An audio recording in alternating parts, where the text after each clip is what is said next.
All right, welcome back in here to Live Now from Fox. I am Andy Mack. Nobody on planet Earth maybe has had a bigger week than Bad Bunny, as on Sunday he made history taking home Album of the Year at the Grammys, and then coming up just 7 short days later, he will headline the Super Bowl 60 halftime show, and it was the first time an all Spanish language album earned the honor in Los Angeles, and you can see this from the Associated Press. Bad Bunny won Album of the Year at the Grammys, closing out a surprising and history-making night. It's the first time Spanish-language album has taken home that top prize.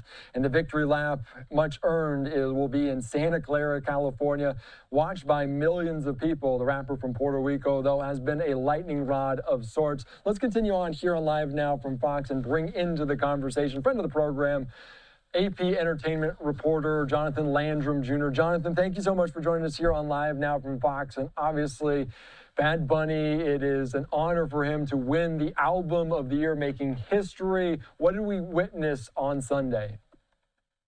First off, I want to say thank you, Andy, for having me back. Yep. It's a pleasure to chat with you and to talk about just this really great, tremendous moment when it comes to Bad Bunny and just his historic night.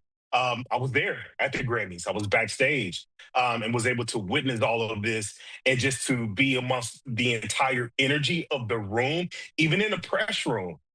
People applauded, which that rarely happens. But it was so much of an enjoyous moment for Bad Bunny because it was just special for him, and not just for him, but also for his own culture, for Puerto Rico, and the many voices that he stands on. He's a man of the people, and people really rally behind him.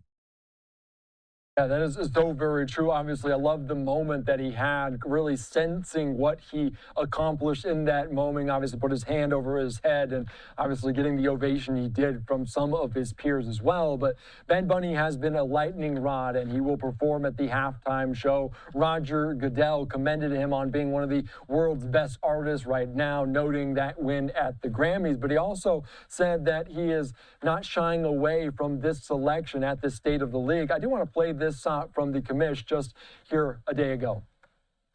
On your second question, I think everybody and listen, Bad Bunny and I think that was demonstrated last night, one of the great artists in the world. And that's one of the reasons we chose him. But the other reason is he understood the platform he was on, and that this platform is used to unite people and to be able to bring people together with their creativity, with their talents, and to be able to use this moment to do that. And I think artists in the past have done that. I think Bad Bunny understands that, and I think he'll have a great performance. And that was from the commissioner, Roger Goodell. And of course, the rapper publicly spoke out against ICE during his acceptance speech at the 2026 Grammys. Roger Goodell alluding to some unifying performances. Is that what we're potentially going to get? Is that the sense you have of what Bad Bunny is going to perform like on Sunday? Here's the thing with Bad Bunny.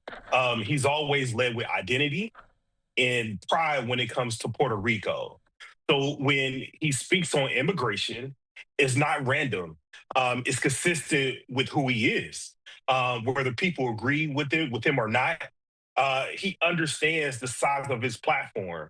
And when you're performing for 100+ million viewers, which will take place on Sunday, that platform really grows.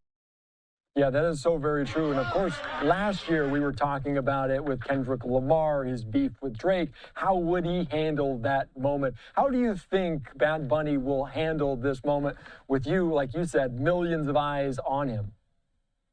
You know what? The way I view Bad Bunny, he is cool as a cucumber. It seems like he is made for this platform. It seems like he's ready for it and he's embracing it. And, I love that when it comes to any type of music artist. Here's one thing, though, Andy. What's interesting to me is about timing. You don't usually see someone who wins Album of the Year and then headline the Super Bowl a week later. Kendrick, he was able to have a really huge night at the Grammys last year. And that really kind of led into his Super Bowl performance. But that's very rare. that's, two of the biggest stages on American entertainment back to back. That tells you that Bad Bunny isn't just a music star, he's a cultural force. Yeah, and obviously he's been everywhere. He was in Happy Gilmore too. We've seen him on Saturday Night Live so many times, obviously making people laugh. So just his versatility, his range as an artist is something to behold. And away from some of the controversy, we did see Kendrick Lamar, and what a performance it was with so many different elements, because these artists, these performers have their hands on so many different buttons. What do we expect in terms of this? Because it is going to be tough shoes to fill to have this grand experience for Bad Bunny and this performance, obviously all Spanish, so something interesting there. How does his performance make it unique? I think with Kendrick, he was able to tell his own story when it comes to Black identity.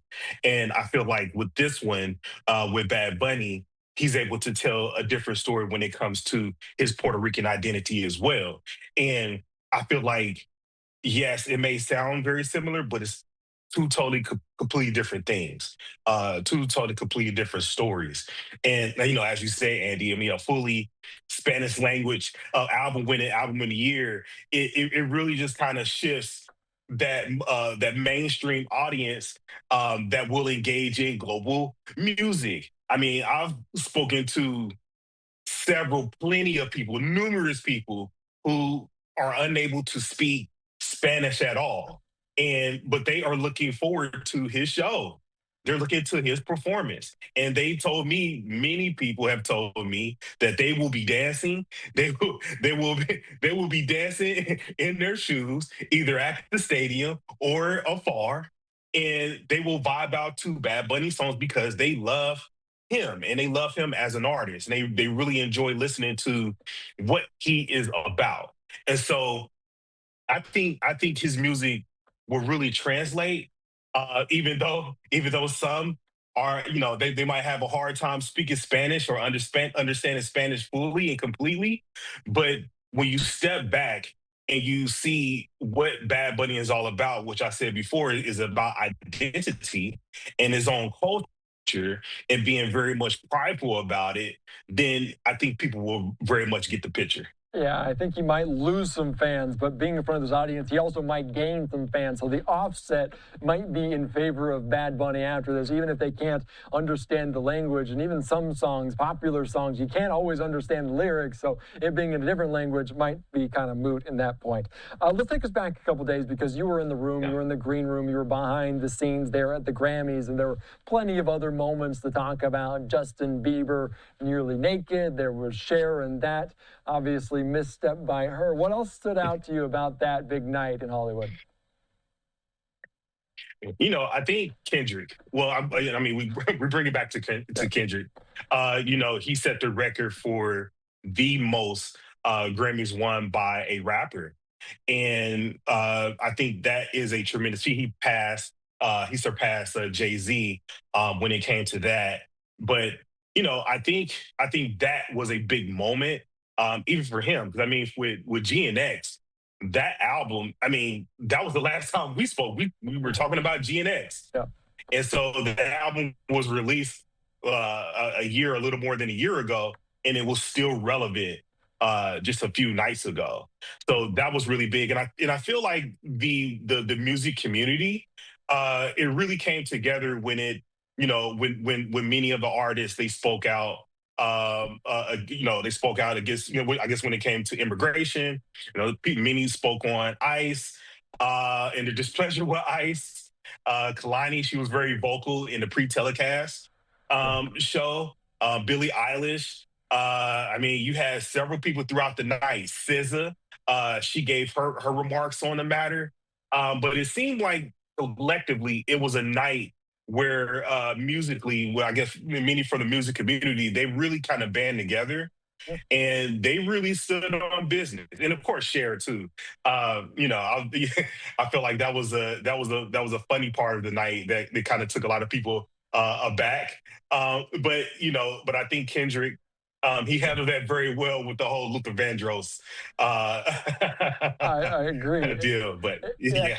And then, as you mentioned, the last time we really spoke was about that album coming out with Kendrick, and obviously it being a year ago, it still resonates a year later, really speaks to what it did and its impact on so many people. Another point of it, and there were 18 or 19 performances at the Grammys, but a lot of new faces and names that people aren't familiar with. Did you appreciate that, how they embrace some of the younger stars, some of the people that aren't always in the spotlight? Did you like that fact?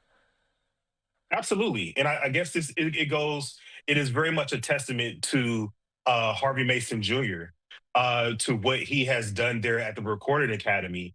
Uh, his whole initiative, and I remember I spoke to Harvey when he first got the position, and he wanted to make change. He wanted to create change, and he wanted to gain respectability. When it came to the Recording Academy and being able to award and recognize a lot of these different artists who are creating positive waves.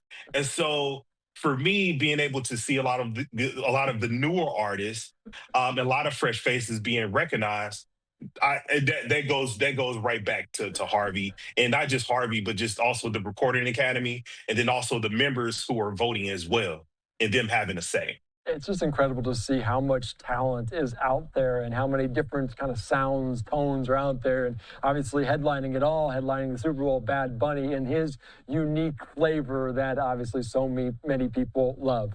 Jonathan, thank you so much. I appreciate your time. Enjoy San Francisco. Enjoy the Super Bowl. I know you'll be there this week covering all the festivities and then the game on Sunday. Thanks again. Absolutely, it should be fun. I'm looking forward to it. Talk soon. We'll talk again soon. All right, great conversation there with Jonathan Landrum Jr. from the Associated Press about what to expect, the Grammys, and then 7 days later, a Super Bowl. Rarely, if ever, you see that happen in big time. So obviously, this will be the site of the game, Levi Stadium for Super Bowl 60, and we'll see what kind of tone Bad Bunny has. We heard from Seattle Seahawks quarterback Sam Darnold saying he wished he could almost go out and see of this performance, but he will obviously be gearing up, making some adjustments at halftime to try to lift the Lombardi Trophy.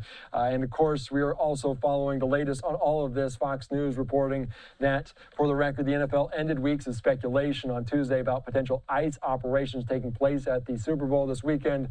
The league's chief of security and federal agents will not be carrying out immigration enforcement operations at Levi Stadium in Santa Clara on California on Sunday. So we'll see what happens, and obviously Bad Bunny at the center of this, a vocal critic there of some of those immigration enforcement operations there, speaking out at the Grammys about it as well.